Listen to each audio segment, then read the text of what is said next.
Ingat 5M, memakai masker, mencuci tangan dengan sabun, menjaga jarak, menjauhi kerumunan, dan mengurangi mobilitas.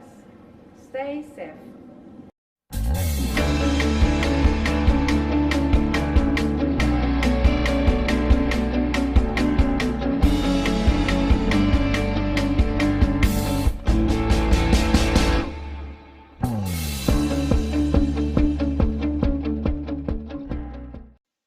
Bismillahirrahmanirrahim.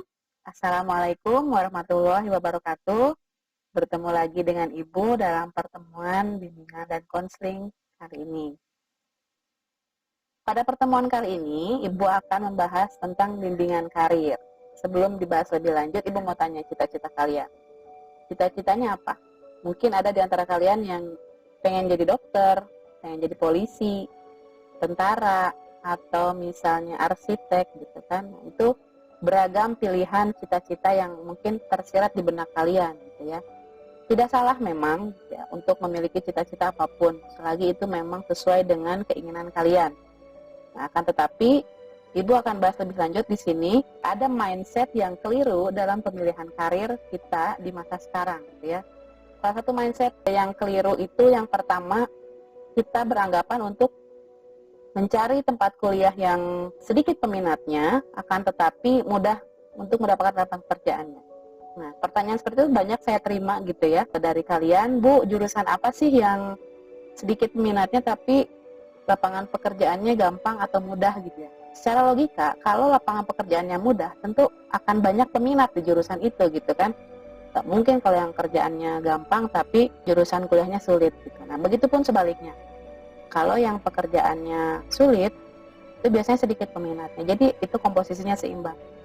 Nah, kesalahan yang pertama adalah kalian terlalu fokus untuk mencari pekerjaan. Ya, jadi mindsetnya adalah kita kuliah itu jangan mencari pekerjaan. Kalau nyari pekerjaan itu gampang, banyak.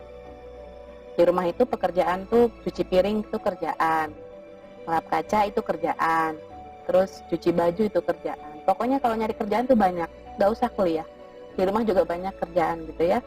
Nah, jadi mindset yang pertama adalah kalian jangan mencari pekerjaan, tapi kalian membuka lapangan pekerjaan. Itu yang pertama.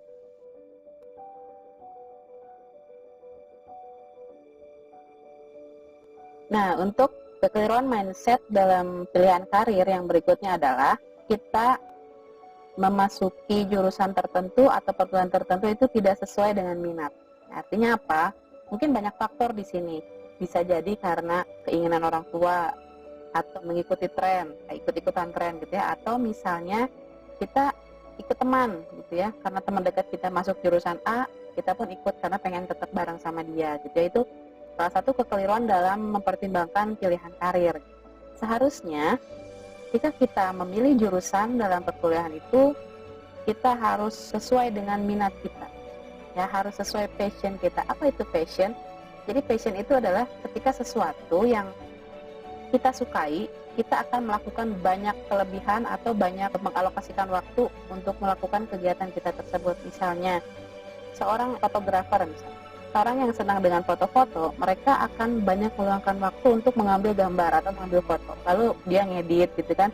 Meskipun tidak ada yang membayar pekerjaan dia, tapi dia akan terus melakukan kegiatan itu, walaupun mungkin dia sering begadang, lebih banyak pemakan waktu, mungkin biaya juga gitu kan, dan tidak murah untuk menyalurkan hobi. Tapi karena itu passion dia akan mengupayakan gitu ya, bagaimana agar hobinya itu bisa dilaksanakan, karena dia melakukannya dengan senang. Tidak jarang kalau yang orang sudah suka passion itu, dia banyak mengeluarkan energi, tenaga, waktu, bahkan biaya. Nah, kalau kalian sudah menemukan passion kalian di bidang apa, hendaklah masuk ke jurusan yang kalian sukai di situ. Karena apa? Kalau sudah sesuai passion, kalian akan bertanggung jawab dengan baik atas pilihan jurusan yang kalian pilih.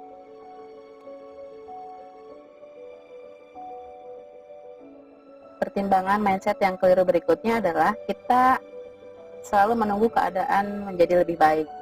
Jadi contoh sekarang nih, kondisi pandemi.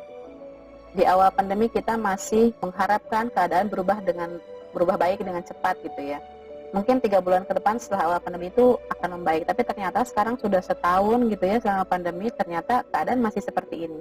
Bayangkan kalau misalnya kita tidak berbuat apa-apa atau berbuat sesuatu kalau pandemi sudah selesai.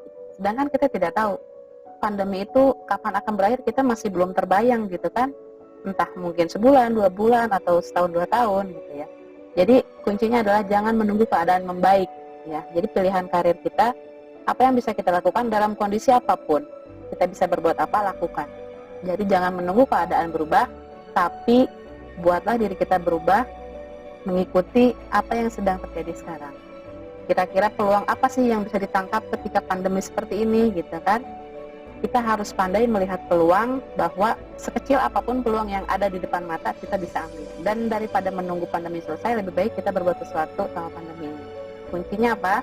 Temukan passion kalian apa, kesukaan kalian apa, grab it fast gitu ya. Lakukan yang terbaik, jangan menunggu keadaan membaik. Dan sekali lagi, pilihan karir sekarang itu sudah beragam. Kalau mungkin zaman dulu itu pilihan karirnya ingin jadi dokter misalnya ya, ingin jadi tentara, ingin jadi polisi. Bukan tidak boleh, silahkan gitu ya, asalkan itu sesuai dengan passion kalian dan tidak ada paksaan dari pihak luar. Selagi itu minat dari diri kalian, silahkan ditekuni, dijalani, dan terus dikembangkan lagi, dikreasikan. Pilihan karir sekarang sudah semakin banyak ya. Anak-anak SD sekarang kalau ditanya, bukan lagi cita-cita kamu apa dek, bukan jadi dokter, bukan jadi insinyur. Sekarang cita-citanya aku mau jadi vlogger, aku mau jadi programmer, aku mau jadi content creator gitu. Jadi beragam peluang yang belum terpikirkan zaman dahulu itu sekarang justru punya peluang yang lebih baik, lebih hebat, dan lebih menghasilkan menurut saya. Kalau dari segi ekonomi mungkin ya bisa menghasilkan, tapi tujuan karir itu bukan ke sana arahnya, kan, tetapi lebih kepada kepuasan batin kita melaksanakan kegiatan pekerjaan ini yang sesuai passion. Walaupun kita mengeluarkan tenaga lebih, tapi kita bahagia menjalani.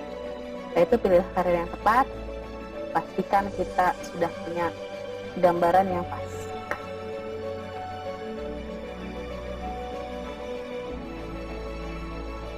Oke, demikian materi bimbingan karir dari Ibu. Semoga bisa diambil manfaatnya, dipahami dan diamalkan. Insya Allah kita bertemu lagi di pertemuan berikutnya. Terima kasih. Assalamualaikum.